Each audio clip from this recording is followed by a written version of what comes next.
பரிசுத்தமான நாமத்திற்கு ஸ்தோத்திரம் உண்டாகட்டும். மீண்டும் ஒரு விசை இந்த அருமையான ஹோப் டிவியின் வாயிலாக உங்களை சந்திப்பதில் நான் மிகுந்த மகிழ்ச்சி அடைகிறேன். நான் உங்களுக்கு கடந்த பிரசங்கத்தில் சொன்னது போல இந்த காலாண்டு முழுவதும் ஒரு தலைப்பின் அடிப்படையில் நாம் பார்க்க போகிறோம். ஆர் வி வேல்யூபிள், நாம் மதிப்பு மிக்கவர்களா என்கிற தலைப்பின் கீழாக இரண்டாவது துணை தலைப்பாக விலை, பிரைஸ். இன்னைக்கு நாம் என்ன பார்க்க போறோம் அப்படின்னா, நமக்கான விலை என்ன, வாட் இஸ் அவர் பிரைஸ் என்கிற ஒரு கேள்வியோடு கூட இந்த செய்தியை நாம் பார்த்து ஜெபித்து முடிக்க நான் ஆசைப்படுகிறேன். நான் வார்த்தையை ஆரம்பிப்பதற்கு முன்பாக இந்த சத்தத்தை கேட்டுக்கொண்டிருக்கிற நீங்கள் எல்லோரும் அருமையாகவும் சௌக்கியமாகவும் நன்றாய் இருக்கிறீர்கள் என்று நான் கர்த்தருக்குள்ளாய் விசுவாசிக்கிறேன். தொடர்ந்து கர்த்தர் உங்களை அப்படியே ஆசீர்வதிப்பாராக. இன்னைக்கும் கூட என் அன்பு தேவச்சனமே, நம்முடைய விலை என்ன அப்படின்னு நான் உங்களை கேட்டேன்னா நீங்க என்ன பதில் சொல்வீங்க? இன்னைக்கு உலகத்துல பலவிதமான பொருட்களுக்கு பலவிதமான விலைகள் உண்டு, சரிங்களா? உதாரணத்திற்கு பெண். இப்போ ஒரு பெண் எடுத்துப்போம் அப்படின்னா, பெண்ணுக்கு எவ்வளோ விலை நீங்கள் கட்டுவீங்க அப்படின்னு நீங்கள் யோசிக்கும் பொழுது, ஒரு பெண்ணு 5 ரூபாயிலேருந்து ஸ்டார்ட் ஆகுது. 5 ரூபா அல்லது 10 ரூபா. அப்படி பெண்ணுக்கு நாம் எழுதுகிற, நாம் உபயோகப்படுத்துகிற ஒரு பெண்ணுக்கு ஒரு விலை இன்னைக்கு உண்டு. ரெண்டாவதாக, நாம் தரித்து கொள்ளுகிற வஸ்திரத்திற்கான விலை என்ன அப்படின்னு கேட்டோம்னா, இதற்கு ஒரு விலை உண்டு. இதற்கு ஒரு விலை உண்டு. இப்போ நான் போட்டிருக்கிற துணி எவ்வளோ அப்படின்னு நீங்கள் கேட்டிங்கன்னா 500 ரூபாயிலேருந்து ஸ்டார்ட் ஆகும், சரிங்களா? இப்போது நம்ம என்னெல்லாம் துணி போடுறோமோ 500 ரூபாயிலேருந்து 500லேருந்து 50,000 வரைக்கும், 500லேருந்து 5 லட்சம் வரைக்கும் இன்னைக்கு நாம் தரித்து கொள்ளுகிற வஸ்திரத்திற்கு ஒரு விலை உண்டு. அப்படி உலகத்தில் இருக்கக்கூடிய ஒவ்வொரு பொருட்களுக்கும் ஒவ்வொரு விலைகள் இருப்பதை நாம் காண்கிறோம். இன்னைக்கு ஏன் கேள்வி என்னன்னா, பெண்ணுக்கு ஒரு விலை இருக்குது, நான் போடுகிற வஸ்திரத்துக்கு ஒரு விலை இருக்குது. இப்போ நீங்க பார்த்துருக்கிறீங்க டிவி, போன், மொபைல் எல்லாத்துக்கும் ஒரு விலை இருக்கிறது. அப்போ உங்களுக்கும் எனக்கும் உண்டாயிருக்கிற விலை என்ன? What is the price of you and me? அதுதான் இன்னைக்கு என்னுடைய கேள்வி, சரிங்களா? ஒரு உதாரணத்திற்கு நான் சொல்ல வேண்டுமானால் ஒரு கதையை சொல்ல நான் ஆசைப்படுகிறேன். எத்தனை பேருக்கு புறாவை தெரியும்? நீங்கள் எல்லோரும் புறாவை பார்த்திருப்பீங்க. ஒரு அழகான புறா ஒன்று நன்றாய் பறந்து கொண்டிருக்கிறது. அப்போ ஒரு மனுஷன் இருக்கிறான், ஒரு பையன் இருக்கிறான். அவனுக்கு என்ன பேர் கொடுப்போம்? சரி, ஜான் என்கிறதான ஒரு பேர் ஒன்று கொடுப்போம். இப்போ ஜான் என்ன செய்யறான் அப்படின்னா, அந்த புறாவை பிடிக்கணும் அப்படின்னு ரொம்ப ஆசைப்படுறான். காரணம் என்ன அப்படின்னா, அந்த புறா அழகா, அந்த புறா சுதந்திரமா பறந்து கொண்டிருந்தது.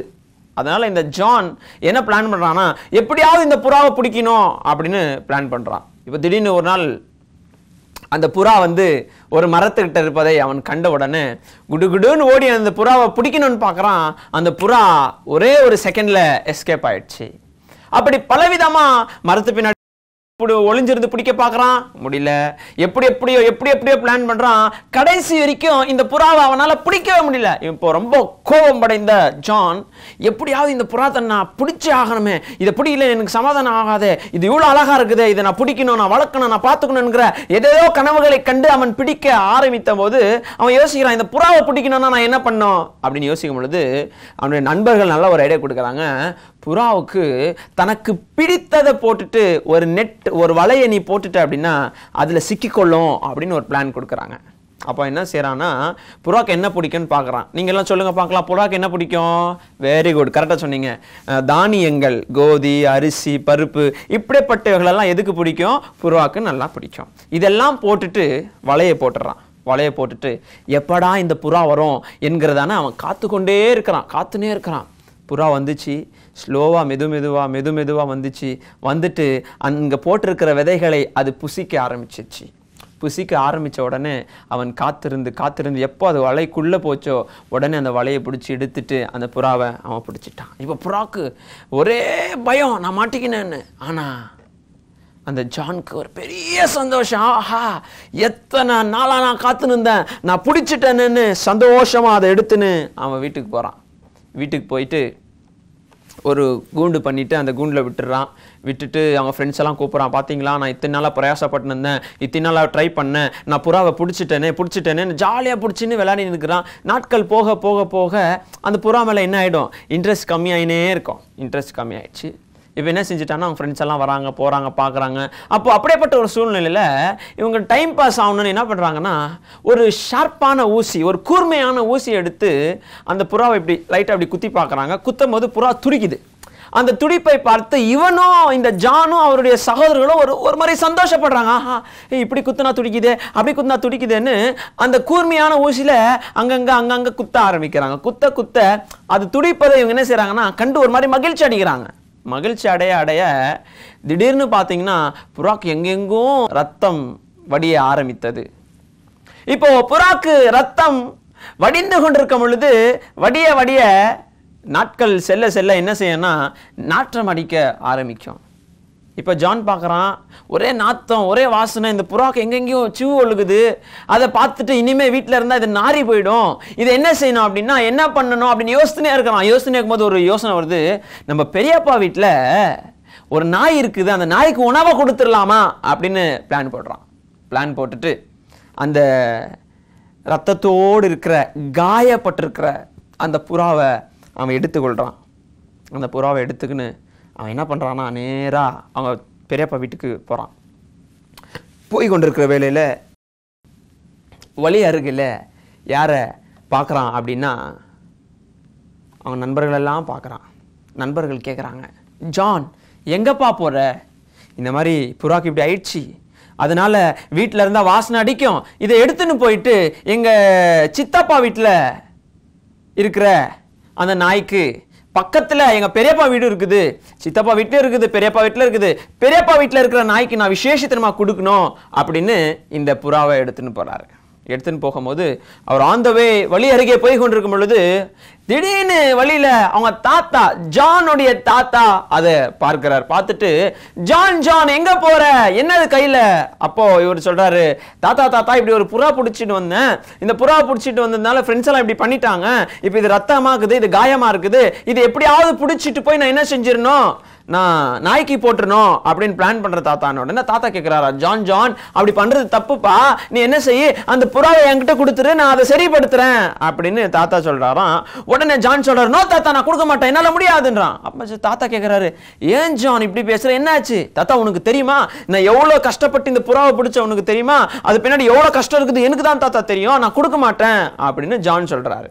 அப்ப தாத்தா கேட்கிறாரு, இப்ப நீ அந்த புறாவை எனக்கு கொடுக்கணும்னா நான் என்ன பண்ணணும் அப்படின்னு தாத்தா கேட்ட உடனே இப்போ ஜான் ஆன்சர் பண்றாரு. என்ன பதில் கொடுக்குறாருன்னா, எனக்கு நீ ஒரு 1000 ரூபாய் கொடு தாத்தா, நான் உனக்கு இந்த புறாவை கொடுத்துட்றேன் அப்படின்னு ஜான் சொன்ன உடனே தாத்தா சொல்றாரு, ஒரு நிமிஷம் பொறுப்பா, நான் போய் காசு எடுத்துன்னு வரேன்னு கிடுகிடுன்னு வீட்டுக்கு நேராக ஓடி வீட்டில் வந்து அவர்கிட்ட எவ்வளோ காசு இருக்குதோ எடுத்துன்னு வந்து இப்போ ஜான்கிட்ட கொடுக்குறாரு.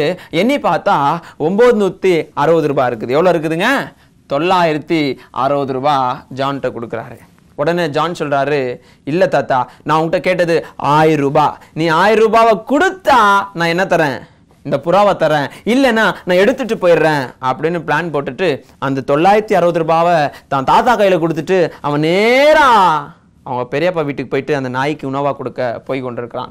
இப்போ போயிட்டு அந்த நாயை பார்த்துட்டு அந்த நாய்கிட்ட கொஞ்சிட்டு இப்போ அந்த நாய்க்கு அந்த புறாவை உணவா கொடுக்க போகும் பொழுது ஒரே மட்டும் கொடுத்துடக்கூடாதுன்னு அந்த நாயை கொஞ்ச நேரம் ஜுன்னு இப்படி கிட்ட வைக்கிறது, வாய்க்கிட்ட வைக்கிறது, எடுக்கிறது, கொஞ்ச நேரம் விளையாடினே இருக்கும் பொழுது பின்னாடி இந்த ஒரு பெரிய சத்தம், ஜான். உடனே இது இப்படி எடுத்துட்டு இப்படி திரும்பி பார்க்கறான். அங்க யார் இருக்கிறாங்கன்னா அவங்க தாத்தா. இப்போ தாத்தா அங்கேருந்து கத்தி சொல்றாரு, ஜான் அந்த புறாவை நீ நாய் வாயில போட்டுறாத, நீ கேட்ட அந்த காசை நான் கொண்டு வந்திருக்கிறேன், இந்த 1000 ரூபாய் அப்படின்னு சொல்லி அந்த பணத்தை ஜான் இடத்துல கொடுத்துட்டு அந்த புறாவை தாத்தா வீட்டுக்கு வாங்கின்னு போய் அதை சுத்தம் செய்து அதற்கான மெடிசன் போட்டு மருந்தெல்லாம் போட்டு அதை சுத்தம் செய்து என்ன பண்றாருன்னா அதை பறக்க விடுறாரு. இந்த கதையிலிருந்து நான் உங்களுக்கு என்ன சொல்ல ஆசைப்படுறேன் அப்படின்னா, அந்த புறா வேற யாரும் இல்லை, நீங்களும் நானும். இன்னைக்கு உலகத்தில் அழகாய் கர்த்தர் நம்மளை படிச்சிருக்கிறான்றதுனால நம்மளுக்கு எப்படியெல்லாம் பிடிக்குமோ அப்படியெல்லாம் ஓடாடுறோம், சுத்துறோம். ஆனால் நம்மை விளங்கும்படி நம்மை பிடிக்கும்படி கர்ஜிக்கிற சிங்கம் காத்து கொண்டிருக்கிறான். அப்போ அந்த கதையில புறா வேற யாரும் இல்லை, நீங்களும் நானும். ஜானுன்னு ஒரு பையன் சொன்னனே, அவன் வேற யாரும் இல்லை, அவன் தான் சாத்தான். இன்னைக்கு சாத்தான் நம்மை பல கோணங்களில் எப்படியாவது பிடிச்சிக்கணும், தான் கையில் இருக்கணும்னு ஆசைப்படுறான். ஆனா பல நாளா நம்ம சிக்கல காரணம் நம்ம ஆண்டவரோடு கூட இருந்தோம். ஆனா இன்னைக்கு சாத்தான் நம்மளை எப்படி பிடிக்கிறான்னா, நம்முடைய வீக்னஸ் பாயிண்ட், எப்படி அந்த புறாவுடைய வீக்னஸ் பாயிண்ட்டை கண்டுபிடிச்சு அதுக்கு பிடித்ததை போட்டு பிடிக்க ஆரம்பிச்சானோ, இன்னைக்கு நமக்கு ஒரு வீக்னஸ் பாயிண்ட், எப்படி அந்த புறாக்கு வலை போட்டானோ இன்னைக்கு நமக்கு ஒரு பெரிய நெட் போட்டுருக்கான். இன்னைக்கு உலகம் எந்த நெட்ல சிக்கி கொண்டிருக்குது தெரியுமா? யாராவதுனால சொல்ல முடியுமா? இன்னைக்கு ஒரு பெரிய நெட்ல சிக்கி கொண்டிருக்கிறோம், அதுதான் இன்டர்நெட். இன்னைக்கு பல வாலிபர்கள், பல வயதானவர்களுக்கு கூட இன்னைக்கு இன்டர்நெட் இல்லாம உங்களால வாழ முடியல. காரணம் என்ன? நம்முடைய வீக்னஸ் பாயிண்ட். இன்னைக்கு பலவிதமான வீக்னஸ் பாயிண்ட்டை சாத்தான் நமக்கு முன்பாக திணித்து அதை நம்ம போய் மாட்டிக்கிறோம். நம்முடைய வீக்னஸ் பாயிண்ட்டை சாத்தானுக்கு சொல்லி கொடுத்துறோம், அவன் பிடிச்சிடுறான். பிடிச்சிட்டு அந்த புறாவை துன்படுத்துகிற போல நம்ம குடும்பங்களுக்கு எப்பவுமே பிரச்சனை, போராட்டம், கஷ்டம், துன்பம், துயரம், வியாகுலம், கண்ணீர், எப்பொழுதுமே இதுதான். அப்படி பாவம் நிறைந்தவர்களாய் நம்ம மாத்திட்டு, இனி இவன் பாவியா மாறிட்டானா பரலோகத்தில் இடம் இல்லை, இவனை கொண்டு போக வேண்டியது நரகத்தில் அப்படின்னு அந்த நாய் எதுக்கு ஒப்பிட்டு பேசுகிறோம் அப்படின்னா, நரகத்திற்கு ஒப்பிட்டு நாம் பேசுவதை பார்க்கிறோம். அந்த தானியங்களையும் அந்த நெட்டை எதுக்கு நம்ம ஒப்பிட்டு பேசுகிறோம்னா, நம்முடைய வீக்னஸ், நம்முடைய பலவீனங்களை அது எடுத்து காட்டுகிறது. அப்போது அந்த தாத்தா எதற்கு ஒப்பிட்டு நாம் பார்க்கிறோம் அப்படின்னு சொல்லுவோமானா, அவர் இயேசுவுக்கு ஒப்பிட்டு நாம் பார்க்கிறோம். அழகாய் பறந்து கொண்டிருக்கிற புறாவை போல பறந்து கொண்டிருக்கிற உங்களை எண்ணியும் நம்முடைய பலவீனத்தை கண்டு, நம்முடைய பலவீனத்தை பார்த்து அடித்து சாத்தான் நம்மை பிடித்து இன்னைக்கு புண்படுத்தி வைத்திருக்கிறான். நாம் பாவம் செய்து விழுந்திருக்கிறோம், பாவத்தில் மடிந்து போய் கொண்டிருக்கிறோம், பாவத்தில் வாழ்ந்து கொண்டிருக்கிறோம். ஆனா நம்ம பாவத்திலிருந்து சாத்தான் நரகத்திற்கு தள்ளுவதற்கு முன்பாகவே இயேசு கிறிஸ்து வராரு. வந்து என் மகனையும் என் மகளையும் நான் காப்பாற்றணும், நான் ரட்சிக்கணும், என்கிட்ட கொடுத்துருன்னு கேட்கும் போது சாத்தான் சொல்றான் உன் உயிரை கொடுக்க முடியுமா அப்படின்னு இயேசுவை கேட்குறான். ஆனால் இயேசு எதுவுமே யோசிக்காம, எஸ் நான் கொடுக்குறேன், என் பிள்ளையை ரட்சிப்பதற்காக, என் மகனை ரட்சிப்பதற்காக, என் மகளை ரட்சிப்பதற்காக என்கிட்ட இருக்குது எதையும் கொடுக்கிறதுக்கு நான் ரெடி அப்படின்னு ஏசப்பா சொல்றாரு. என் அன்பு தேவச்சனமே, நமக்காக சகலவற்றையும் கொடுக்க தகப்பன் ஆயத்தமா இருக்கிறாரு. அப்போ சாத்தான் இயேசுகிட்ட என்ன கேட்டார்னா, உயிரையே கேட்டார். ஆனால் இயேசு ஒரு வார்த்தையும் யோசிக்காமல் அவர் வாக்குரைத்தார், நான் என் உயிரையும் கொடுக்குறேன்னு உயிரை கொடுத்து உங்களையும் என்னையும் ரட்சிச்சிட்டார், காப்பாற்றி நம்மளை இன்னைக்கு இப்படி அழகா ஆசீர்வதிச்சு வச்சிருக்கிறாரு. நீங்கள் 1 கொரிந்தியர் எழுதின புஸ்தகம் 6ஆம் அதிகாரம் 20வது வசனத்தை வீட்டில் போய் நீங்கள் வாசிப்பீர்களானால் அங்கே வசனம் அழகாய் சொல்லுகிறது, அவர் தம்முடைய இரத்தத்தினாலே நம்மை என்ன பண்ணாரு? பெற்றுக்கொண்டார். நமக்காக அவர் ரத்தத்தை சிந்தினாரு. அப்ப நமக்காக இயேசு கட்டின விலை என்ன அப்படின்னா, அவருடைய ரத்தம். குற்றமில்லாத ஆட்டுக்குட்டியின் ரத்தம் தான் இன்னைக்கு உன்னுடைய என்னுடைய விலை. இன்னைக்கு அநேக பொருட்களுக்கு விலை இருக்கலாம், ஆனா உனக்கும் எனக்கும் கர்த்தர் கொடுத்திருக்கிற கட்டியிருக்கிற விலை என்ன தெரியுமா? அவருடைய பரிசுத்தமான ரத்தம், the pure blood of Savior Jesus Christ. கர்த்தருடைய பரிசுத்தமான ரத்தம் நமக்கு விலையாய் மாறி இருக்கிறது. ஒரு உதாரணம் சொல்லட்டுங்களா? எத்தனை பேருக்கு இந்த பாத்ரூம் கப்பை தெரியும்? பாத்ரூம் கப்பு அப்போல்லாம் நீங்கள் பார்த்தீங்கன்னா இந்த பாத்ரூம் ஜெக்கு எவ்வளோ இருக்குன்னா ஒரு 10 ரூபாயிலேருந்து 20 ரூபா இருக்கும். நீங்கள் பல வீடுகளில் போய் பாத்ரூம் கப்பை பார்த்தீங்கன்னா சில மக்குடைய கலரை என்னன்னு கண்டுபிடிக்க முடியாது, சில மக்குக்கு கையே இருக்காது. அப்போ நம்ம கேட்போம், என்னப்பா இந்த மக்கு இப்படி வச்சுருக்கிறீங்களே அப்படின்னா, மக்கு எப்படி இருந்தால் உனக்கு என்ன, மொண்டா தண்ணி வருதா அப்படின்னு ஓனர் சொல்லுவாராம். ஓனர் என்ன சொல்லுவார்? அதுக்கு கலர் இருந்தா என்ன, கலர் இல்லைன்னா என்ன, கை இருந்தா என்ன, கை இல்லைன்னா என்ன, மொண்டா தண்ணி வருதா. ஒரு 10 ரூபா 20 ரூபா கொடுத்து வாங்கின மக்கையே ஒரு ஓனரால கலர் மாறினா தூக்கி போட முடியாத சூழ்நிலை.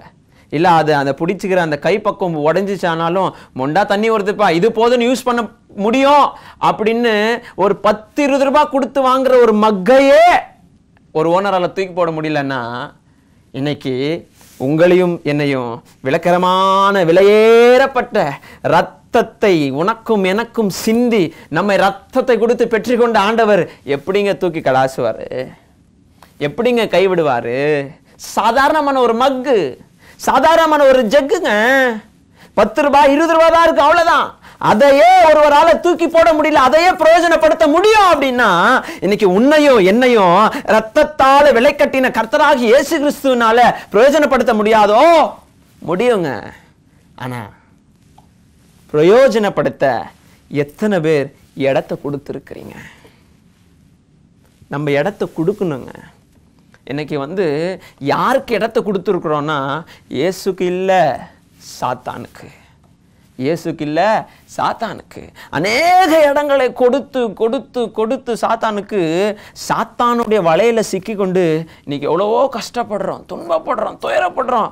கடைசியில் பிரச்சனை வந்த உடனே சர்ச்சில் ஓடி வந்துடும். இயேசுவே, ஆண்டவரே, பாஸ்டர் அது சரியில்லை பாஸ்டர், இது சரியில்லை பாஸ்டர், என் பையன் சொல்ற பேச்சு கேட்க மாட்டேங்கிறான் பாஸ்டர், என் பொண்ணு சொல்ற பேச்சு கேட்க மாட்டேன் பாஸ்டர். காரணம் என்ன? What is the reason? வளர்ப்பு சரியில்லை, குடும்பத்தில் குடும்ப ஜபம் இல்லை, வாழ்க்கையில் தனிப்பட்ட ஜபம் இல்லை, அதிகாலை ஜபம் இல்லை, காலையில பைபிள் படிப்பது இல்லை. இதெல்லாம் நம்ம யாருக்கு கொடுக்கிற இடம் அப்படின்னா, சாத்தானுக்கு கொடுக்கிற இடம். இன்னைக்கு சாத்தான் எதுக்கு காத்து கொண்டிருக்கிறானா, உங்களையும் என்னையும் எப்படி இயேசு கிட்ட இருந்து பிரிக்கணும், உங்களையும் என்னையும் எப்படி இயேசு கிட்ட இருந்து தூரம் பண்ண. ஏன் தெரியுமா? இயேசு கிட்ட இருந்து தூரம் ஆனாதான் சாத்தானால நம்மளை பிடிக்க முடியும். சாத்தான் நம்மளை கேப்சர் பண்ணோம்னா, நீங்களும் நானும் ஏசப்பா கிட்ட இருந்து தூரம் இருக்கணும். அவர் கிட்ட இருந்துட்டோம்னா சாத்தானால ஒண்ணுமே பண்ண முடியாது. அதனால சாத்தானுடைய திட்டம் என்ன, சாத்தானுடைய யோசனை என்னன்னா, உங்களையும் என்னையும் எப்படி ஆகிலும் அவன் எப்படி அதை பிடிச்சிக்கணுங்க. என் அன்பு தேவஜனமே, அவர் பிடிக்கணும் அப்படின்னு சாத்தான் பலவிதமான கோணங்கள்ல பிளான் போட்டுனே இருக்கிறான். ஆனா தயவு செய்து இடம் கொடுக்காதீங்க. தயவு செய்து நீங்கள் இடம் கொடுப்பீர்களானால் நீங்க எங்க விழுந்துருவீங்க. விழுந்துட்டீங்கன்னா ஏஞ்சிக்கிறது ரொம்ப கஷ்டம், ரொம்ப கஷ்டம். அன்பு தேவச்சனமே, இன்னைக்கு நீங்களும் கூட பிடிப்பட்ட புறாக்களை போல கூண்டில் சிக்கி கொண்டு சாத்தான் துன்புறுத்துகிற பலவிதமான துன்பத்துல, அடிமைத்தனத்துல, பிரச்சனையில, போராட்டத்துல, கண்ணீர்ல, வியாகுலத்துல, துயரத்துல, நெருக்கடியில சிக்கி தவித்து கொண்டிருக்கிறீர்களோ? பயப்படாதீங்க.